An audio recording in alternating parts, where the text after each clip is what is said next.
po sa inyong lahat. Welcome back sa aking channel po. Ito po, pinareserve po ng ating subscriber na tiga Roa City po.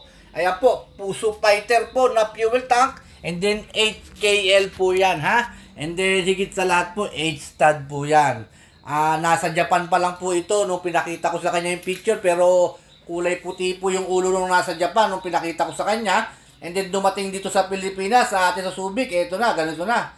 Kulay blue na siya ha. And then 1 month pong inantay ng ating subscriber na tiga Roa City po ito ha.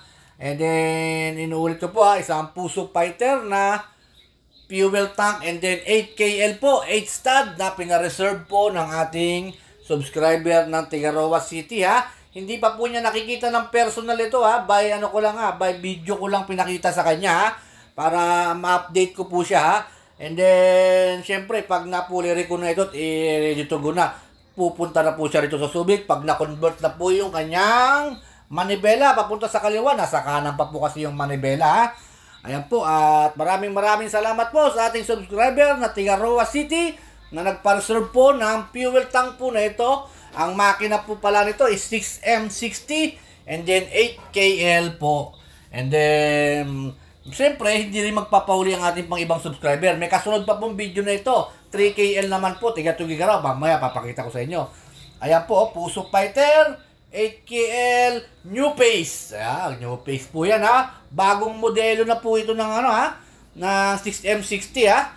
Ayan po ha. Kita naman yun, talagang napaka-astig ng forma. Kung makikita nyo sa personal, sariwang-sariwa yung pangilalim. Make sure po, magugustuhan po ni Sir ito pag nakita niya ng personal ito ha. And then, ito po, stainless po yung kanyan. Yung fuel tank po niya sa likod. Naka-paint lang po siya ng dilaw ha. Tsaka may blue. Stainless po yan ha. And then, ito po, meron na rin lagayan ng pump dito sa may hulihan. Ayan po, pag mag-drain na si Sir ng mga, ano niya, mga pangarga niya ng mga gasolina or diesel ha. Yan po, meron ng pump sa likod. And then, syempre, hindi magpapauli po ang tiga Tugigaraw, ha? Ito po, tiga Tugigaraw po ang may-ari nito. Subscriber din po natin ito, ha? Ito naman, sumama sa atin sa Subic na i-guide ko sa Subic, ha? Hindi ko lang siya na-i-video po kung nakaraan kasi po, gawa ng, nasiksikan po. Hindi namin na-check mabuti ito, ha? Ngayon lang po namin na-check mabuti ito nung nire-reco na, doon ko lang napaandar po ito, And then, dalawa po yung kanyang pump po nito, ha? Isang sa harap, isang sa likod, ha? And then, 3KL lang po ito, ha? 3KL, ang makina po nito is 4P10, ha? Puso 4P10 po ito. And then, fully reco na po siya. Inaantay na lang po na makakuhanin po ng, ni Sir. By financing po kasi itong ni Sir, eh. Kaya medyo tumagal din po ito. And then, ayan po. Dalawa po yung kanyang lagayan sa likod ng fuel ha. Dalawang yung tangke niya, dalawa. Yung divider niya, dalawa.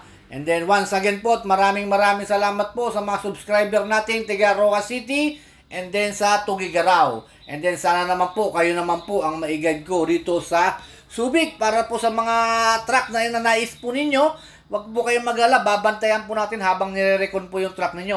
I-update ko po kayo kahit nasa malayo kayo, nasa lugar ninyo kayo.